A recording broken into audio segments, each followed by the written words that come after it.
재판관 평의를 거쳐 선고기일을 확정하면 선고기일 통지서는 전자송달로 양측 대리인단에 전달됩니다.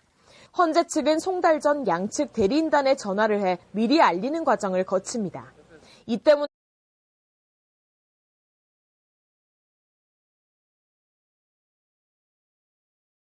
청장과 김봉식 전 서울청장의 첫 공판을 열었습니다. 이들은 비상계엄 당시 경찰을 동원해 국회를 봉쇄하고 더불어민주당 이재명 대표와 국민의힘 한동훈 전 대표 등 주요 인사 체포조 운영에 가담한 혐의로 지난 1월 8일 구속 기소됐습니다. 김건희 여사가 지난 1월 윤 대통령 체포 이후 총기 사용을 언급하며 경호처를 질책한 정황을 경찰이 포착한 것으로 알려졌습니다. 경찰 비상계엄 특별수사단은 지난 17일 김성훈 경호처 차장과 이광우 경호본부장에 대한 구속영장을 신청하면서 관련 서류에 이 같은 내용을 포함한 것으로 알려졌습니다. 김 여사는 지난 1월 15일 윤 대통령이 체포된 후 경호처 가족부 직원에게 총을 안 쓰고 뭐 했느냐고 질책하고 이재명 대표도 쏘고 나도 죽고 싶은 심정이라고 말한 것으로 전해졌습니다.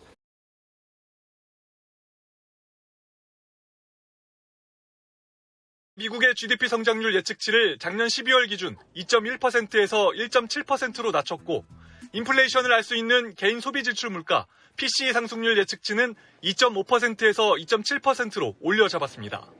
제롬 파월 연준 의장은 최근 상품 부분의 높은 인플레이션 전망은 일정 부분 관세 때문이라면서도 일시적인 현상일지 지켜봐야 한다고 말했습니다. 연준은 작년 12월과 마찬가지로 연말까지 두 차례 금리 인하가 있을 것임을 시사했는데 오는 5월 깜짝 인하가 있을 수 있냐는 질문에 파월 의장은 다시 한번 서두르지 않을 것이라고 답했습니다.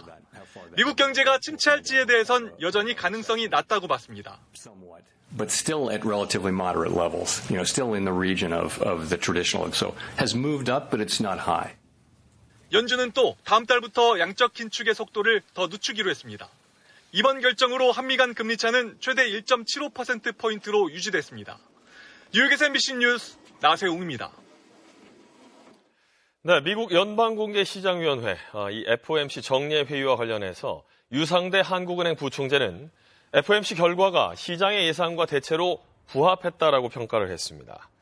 유 부총재는 향후 미국 연방준비제도의 통화정책 경로, 미국의 관세정책, 중동 우크라이나 지정학 리스크 등 대외 불확실성이 지속될 것이라며 경계감을 가지고 시장의 움직임을 계속 면밀히 점검할 것이라고 밝혔습니다. 안덕근 산업통상자원부 장관이 오늘부터 이틀간 미국 워싱턴 DC를 방문해 미국 상무부 장관과 에너지부 장관 등 주요 인사를 면담할 예정입니다. 안 장관은 오늘 오전 출국 전 기자들과 만나 한국의 민감국가 지정 해제를 포함해 최대한 이 문제가 산업계의 기술 협력에 문제가 되지 않도록 대안을 찾아볼 계획이라고 말했습니다. 안 장관은 크리스 라이트 에너지부 장관과의 회담에서는 원자력, 소형 모듈 원자로, 가스 등 한미 간의 에너지 분야에서 협력 방안을 논의할 계획입니다. 유럽연합이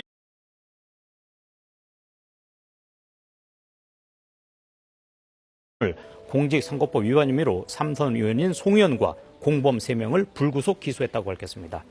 경기 화성시갑의 이 지역구인 송 의원은 2023년 10월부터 지난해 3월까지 지역구 경로당 20곳에서 행사를 개최하며 TV와 음료, 식사 등 2,500여만 원 상당의 물품을 기부한 혐의를 받고 있습니다.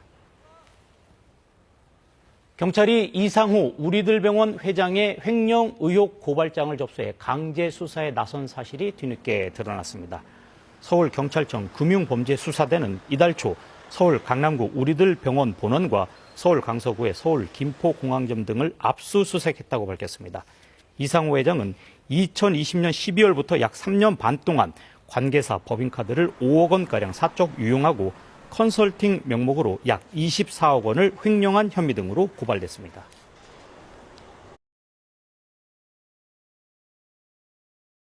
(6,222조) 원으로 집계됐습니다. 전년도 같은 기간보다 약 250조 원 늘었고 전분기보다도 약 55조 원 늘어난 수치입니다. 총 부채 규모는 코로나19 팬데믹이 기승을 부리던 지난 2021년 1분기 말 처음 5천조 원을 넘어섰고 이후 증가세가 지속돼 2023년 4분기 말 6천조 원을 돌파했습니다. 총부채 가운데 기업부채가 2,798조 원으로 가장 많았고 가계부채는 2,283조 원이었습니다. 정부부채는 1,141조 원으로 집계됐습니다. 정부부채 비중이 가장 낮지만 최근 증가율은 가장 높았습니다. 지난 2023년 3분기 말 1,020조 원에서 지난해 3분기 말에는 1,141조 원이 됐습니다. 1년 새 120조 원, 12%가량 는 겁니다.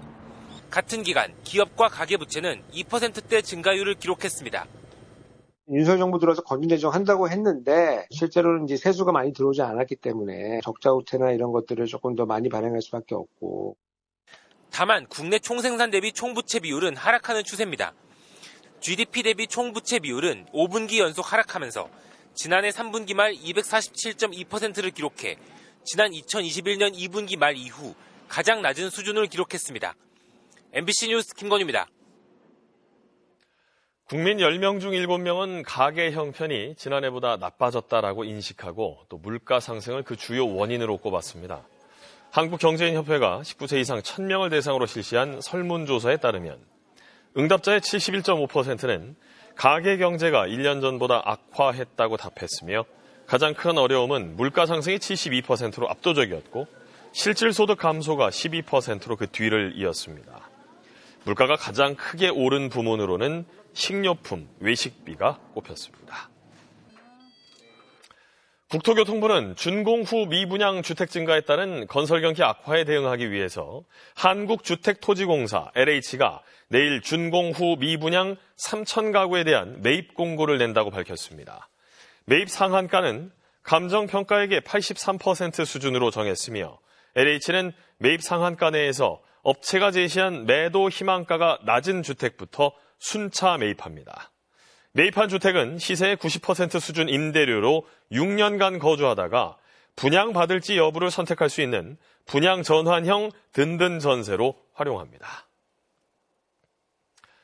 트럼프 미국 대통령이 어제 푸틴 러시아 대통령에 이어서 젤렌스키 우크라이나 대통령과도 통화를 하고 30일 부분 휴전에 대해 설명했습니다. 젤렌스키 대통령이 찬성 입장을 밝히면서 미국과 우크라이나는 이제 곧바로 휴전안 이행을 위한 실무회담에 착수하기로 했습니다. 이 소식 워싱턴에서 왕종명 특파원이 전합니다. 어제 푸틴 대통령과 30일 동안의 에너지 분야 휴전에 합의한 트럼프 대통령은 하루 뒤 젤렌스키 대통령과 통화에 미러 합의 내용을 설명하는 중재자 역할을 이어갔습니다. 그는 약 1시간 동안 통화했고 매우 순조롭게 진행됐다고 분위기를 전했습니다. 먼저 두 정상은 완전한 전쟁 종식을 위한 첫걸음이 될 수 있다면서 에너지 분야 부분 휴전에 합의했습니다. The leaders agreed Ukraine and America will continue working together to bring about a real end to the war and that lasting peace under President Trump's leadership can be achieved. 두 나라는 격전지 쿠르스크의 상황이 심각해지는 만큼 국방 정보를 긴밀히 공유하기로 합의했는데 우크라이나에 대한 군사 지원과 정보 공유를 중단하라는 어제 푸틴 대통령의 요구를 거부한 겁니다. 또 젤렌스키 대통령이 추가적인 방공망 제공을 요청했고 트럼프 대통령은 협력하겠다고 답했습니다.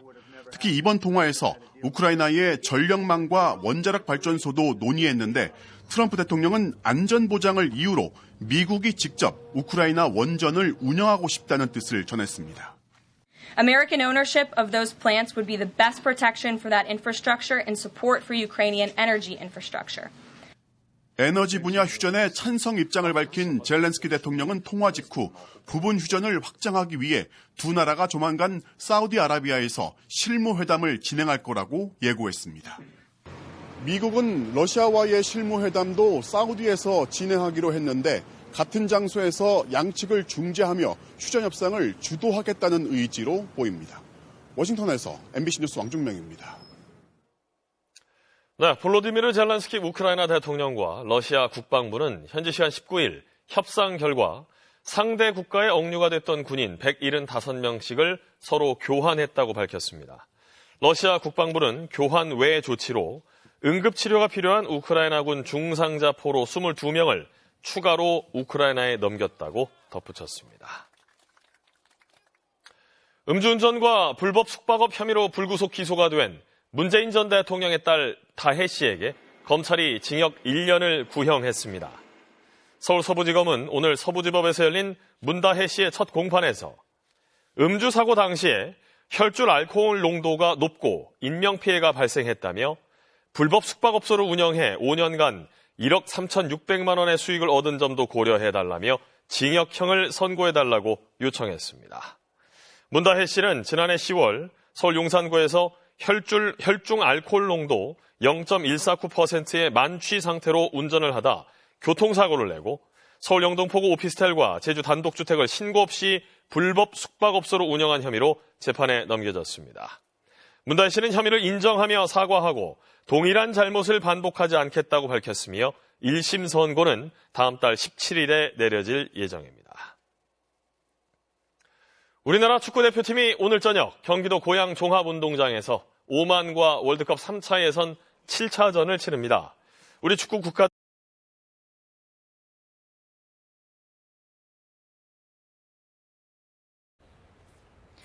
트럼프 미국 대통령이 푸틴 러시아 대통령에 이어서 젤렌스키 우크라이나 대통령과도 전화 통화를 갖고 부분 휴전에 합의했습니다. 트럼프 대통령은 우크라이나 방어를 위한 정보 공유도 약속했는데 우크라이나 원전을 보호하기 위해서 미국이 원전을 소유하는 방안도 증시 회복세에 긍정적인 영향을 받았지만 윤석열 대통령 탄핵 심판 선고 일정의 불확실성 등으로 상방이 제한됐다는 분석입니다.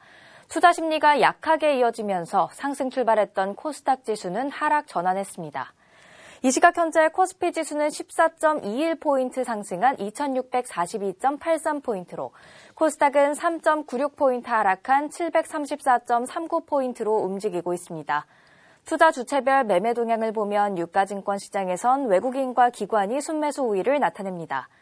시가총액 상위 종목의 희비가 엇갈리는 가운데 삼성전자와 SK하이닉스는 엔비디아 칩 수요 증가 기대감에 강세입니다. 특히 삼성전자가 강한 상승 탄력을 보이며 장중 6만 원 선을 터치했습니다. LG 에너지솔루션을 제외한 2차 전지주도 상승폭을 키우고 있는데 삼성 SDI는 5거래일 만에 20만 원 선 회복에 나섭니다. SK이노베이션도 자회사의 대규모 계약 소식에 5거래일 만에 상승세입니다. 이 시각 현재 중국 증시는 약보합세를 나타내고 있고 일본 증시는 춘분을 맞아 휴장합니다. 지금까지 삼성증권이었습니다. 코샘 추위에도 곳곳에서 봄꽃이 피어나고 있습니다. 어제 부산의 모습인데요. 아직 공식적인 개화는 아니지만 벚꽃이 분홍빛 꽃망울을 터뜨리고 있습니다. 춘분인 오늘은 기온이 껑충 올라 포근해지겠습니다. 낮 최고 기온이 서울이 14도, 대전 16도, 대구 17도로 어제보다 5도에서 9도가량 높겠습니다. 다만 스모그가 들어오겠습니다. 서쪽 지방부터 공기가 탁해지겠습니다. 오늘 수도권과 강원 영서지방 은 미세먼지 농도가 나쁨, 동쪽 지방도 밤부터는 공기가 탁해지겠습니다. 오늘 하늘에는 가끔 구름이 지나겠고요. 동해안에는 강풍특보가 내려진 가운데 바람이 매우 강하게 불겠습니다. 낮 기온은 서울이 14도, 광주 15도, 부산 15도 안팎까지 오르겠습니다. 갈수록 더 따뜻해지겠습니다. 주말에는 낮 기온이 20도 안팎까지 오를 것으로 전망되고 있습니다. 날씨였습니다. 네, 목요일 정오뉴스 마칩니다. 시청해주신 여러분 고맙습니다.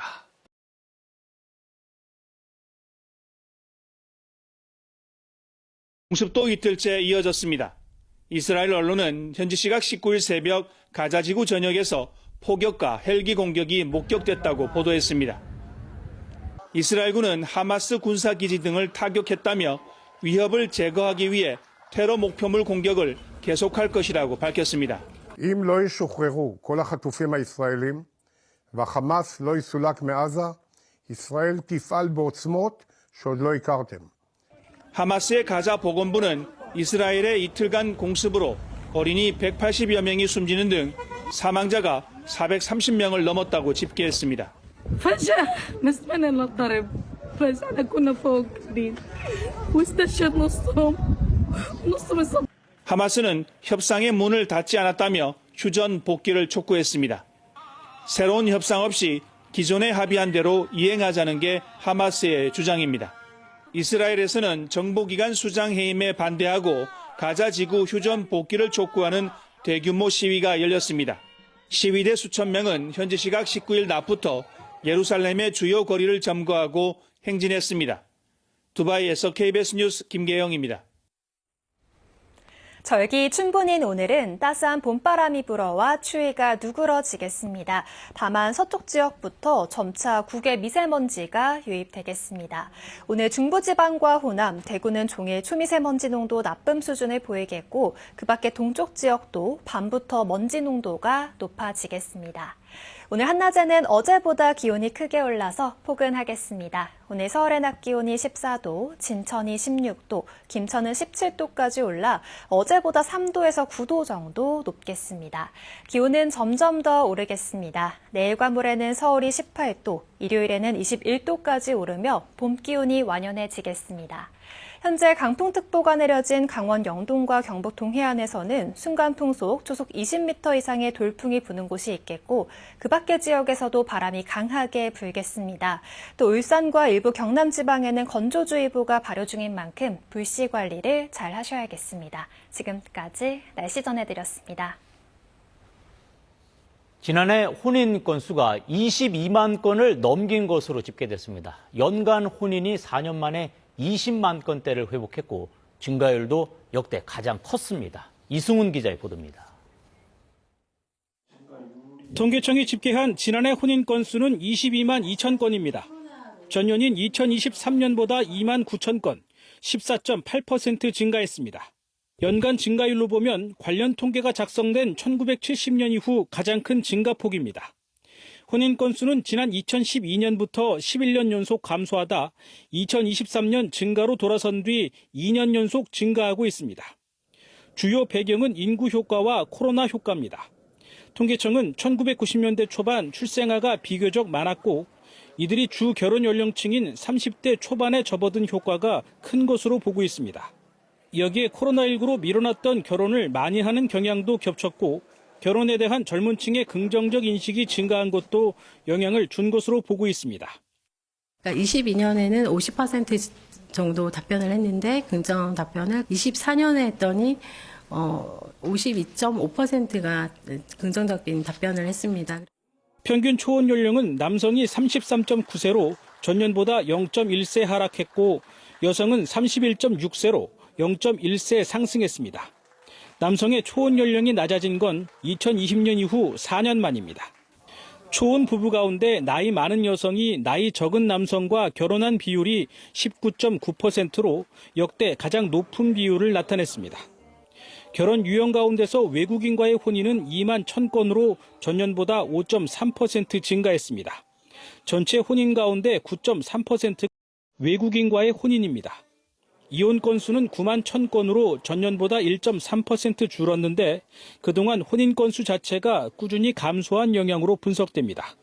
KBS 뉴스 이승훈입니다. 정부가 토지거래 허가구역 재지정으로 압박하자 부동산 시장은 일단 숨을 죽인 모양새입니다. 하지만 풍선 효과가 나올 수 있고 규제로 시장을 잡는 것도 한계가 있다는 우려가 있습니다. 윤아림 기자의 보도입니다. 서울 송파구의 아파트 단지 상가. 토지거래 허가구역 재지정돼가지고 조용하잖아요. 부동산은 문을 열었지만 오가는 사람은 없습니다. 일단 시장은 숨죽이는 모양새. 해제 전에 거래를 할 사람들은 거기 거래를 다 했고요. 그래서 매물 자체가 많이 없는 거 아니에요. 구 전체를 허가구역으로 묶는 이례적인 결정으로 새롭게 규제를 받게 된 지역에선 당장 매매나 임대 계획에 차질을 우려합니다. 재산적으로 피해를 보고 있는 느낌도 들고 있는 거죠. 아파트값 떨어지면 누가 좋아하겠어요. 세금은 세금대로 내는데. 규제 시행 전 24일 전이 마지막 투자 기회라며 서두르는 분위기도 감지됩니다. 진입을 하려고 계획하시고 물건을 보셨던 분들은 다음 주 월요일 전까지는 뭐라고 이제 결정을 이제 해야 될 거고. 마용성 등 인근 지역의 추가 가격 상승이나 실거주 의무로 인한 전셋값이 오르는 등 풍선 효과 우려도 있습니다. 재투자 하시겠다는 분들도 전세는 내놓는 거잖아요. 근데 그런 물량도 없어지는 거잖아요. 똘똘한 한 채 선호라는 시장 흐름 속에 결국 집값 상승세를 꺾기 어렵다는 전망도 나옵니다. 불확실성이 클 때는 안전자산 역할을 할 수 있다고 생각하는 수요자들이 많기 때문에 장기적인 집값 안정 효과를 기대하기는 제한적이라고. 시장의 불안감을 규제로 잠재울 수 있을지 장기적인 효과는 미지수입니다. KBS 뉴스 윤아림입니다.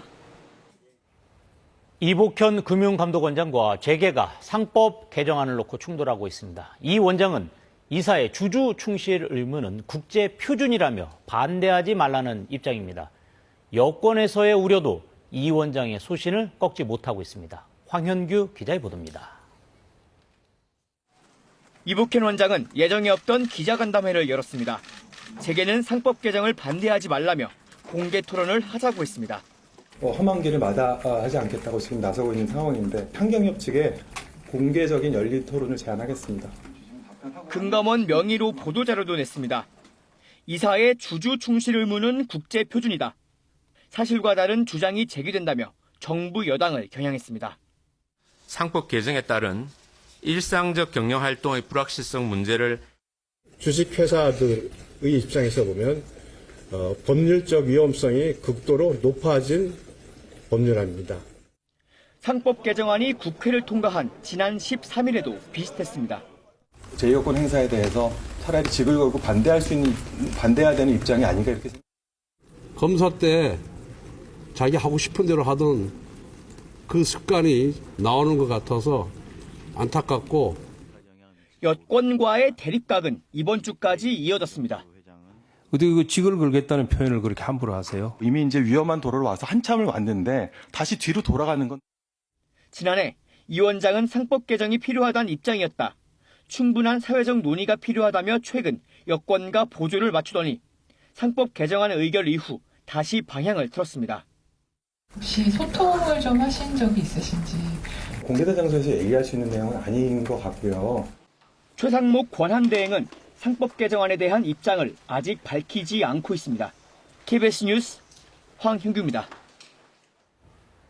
이달부터 기업들이 본격적으로 상반기 채용을 시작했습니다. 일자리가 많지 않은 데다 기업들은 경력자를 선호하고 있어서 청년 구직자들의 고민이 깊어질 수밖에 없습니다. 김채린 기자의 보도입니다.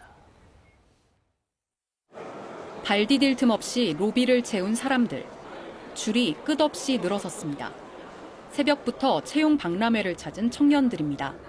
새벽 4시에 일어나서 준비해가지고 한 4시 50분쯤에 이제 SIT 타고 수서역으로 와서. 안 힘드세요? 새벽에 일어나는? 이렇게 저는 취업하면 그걸로 된다고 생각합니다. 8개 부처와 경제 6단체가 처음 공동으로 연 박람회에 기업 115곳이 모였습니다. 채용 바늘구멍이 된 대기업 설명회는 이미 인산인해. 세계 최고 반도체 생태계를 리딩하는 퍼스트 무버 컴퍼니로서의 역할을. 설립 1년이 채 안 된 스타트업도 젊은 인재 모시기에 나섰습니다. 지원을 해주시는 분들의 열정이 정말 중요한데요. 직접 오셔가지고 구직을 하시는 분들은 그 열정이 일단 있으시다고 생각을 했기 때문에. 청년들에겐 현직 선배들의 조언이 가장 급합니다. 내가 이 작품을 어떻게 분석하고 나는 이 정도의 능력이 있는 사람이라는 걸 어필하시는 게 중요해요. 10,000명 넘게 등록한 채용박람회에서 뽑히는 사람은 800명 남짓. 이번엔 기회 잡을 수 있을까 걱정이 앞섭니다. 일단 공고가 좀 전보다는 많이 안 올라오는 게 맞고 뽑는 직무가 많이 줄어가지고 선택권이 많이 없어졌다. 경력 있는 중고 신입 선호 현상도 뚜렷합니다. 박람회 참여 기업의 3분의 1은 경력자만 받거나 경력자 우대를 내세웠습니다. 나는 한 번도 해본 적이 없는데 이거를 어떻게 입사 신청을 해보지? 약간 이런 걱정이 들기도 하고. 채용 한파 속 지난달 청년층 체감 실업률은 16%를 넘어 4년 만에 최고치를 기록했습니다. KBS 뉴스 김채린입니다. 전남 영암의 한우 농장 2곳에서 구제역이 추가로 확인됐습니다. 구제역 중앙사고수습본부는 전남 영암군의 농장 2곳에서 한우 6마리가 구제역으로 확진됐다고 오늘 밝혔습니다. 이에 따라 올해 구제역이 확인된 곳은 전남 영암 11건과 무안 1건 등 모두 12건으로 늘었습니다. 당국은 10개 시군에 내려진 구제역 위기경보 심각 단계를 유지하고 전남 지역에 사육 중인 소뿐만 아니라 돼지와 양 등 발굽이 둘로 갈라진 가축에 대해서는 이번 주 안에 긴급 백신 접종을 마칠 계획입니다. 기후환경 뉴스 기후는 말한답니다. 충남 천안과 세종의 산란계 농장에서 조류 인플루엔자 항원이 확인돼 전국 산란계 관련 시설에 이동 제한 조치가 내려졌습니다. 중앙사고수습본부는 고병원성 여부 확인을 위해서 정밀 검사를 의뢰하고 해당 농장에 대한 매몰 처분 등 방역 조치를 실시했습니다. 아울러 전국의 산란계 관련 농장과 차량에 오늘 밤 9시까지 이동 중지 명령을 내리고 바이러스 접촉 가능성이 있는 철새 도래지 방문을 자제해야 한다고 강조했습니다. 인천시가 깨끗한 인천 앞바다를 만들기 위해서 해양 쓰레기 5,000톤 수거에 나섰습니다. 인천시는 올해 112억 원을 투입해 바다와 해안가의 쓰레기를 수거하고 해양 정화 운반선 운영을 지원할 계획입니다. 아울러 시민들이 참여할 수 있는 쓰레기 수거 행사와 지원 사업을 통해서 지역 경제에도 활력을 불어넣겠다는 계획입니다. 네, 따뜻한 바다에서 사는 참다랑어가 이제 동해에서 알까지 낳고 있습니다. 반면 동해의 주요 어종이었던 오징어는 점점 보기 힘들어지고 있는데요. 고수온에 따른 어종 변화로 우리의 전통어업도 구조 조정에 직면하고 있습니다. 강지아 기자가 취재했습니다. 길이 1.6m, 무게가 314kg에 이르는 초대형 참다랑어입니다. 한 달 전 경북 영덕 앞바다에서 잡혔습니다. 주로 타이완과 일본 남쪽에서 잡히던 초대형 참다랑어가 고수온의 영향으로 동해까지 올라온 겁니다. 실제 어획량도 폭증하고 있습니다. 2010년부터 2017년까지 한 해 평균 3톤가량에 불과했던 동해 참다랑어 어획량은 2018년부터 2023년 사이에는 126톤에 달했습니다. 무려 40배 넘게 증가한 겁니다. 특히 지난해는 304톤이나 잡혔습니다. 심지어 독도 부근까지 참다랑어의 알이 확인됐습니다. 해양 환경 고수온이 계속 이어진다면 대표적인 알대에서 온 어종인 참다랑어의 생산량은 지속적으로 증가할 것으로. 반면 한류성 어류는 우리 연안에서 사라지는 추세입니다. 특히 오징어 어획량은 지난해 13,000톤으로 전년보다 42% 감소했습니다. 역대 최저치입니다. 오징어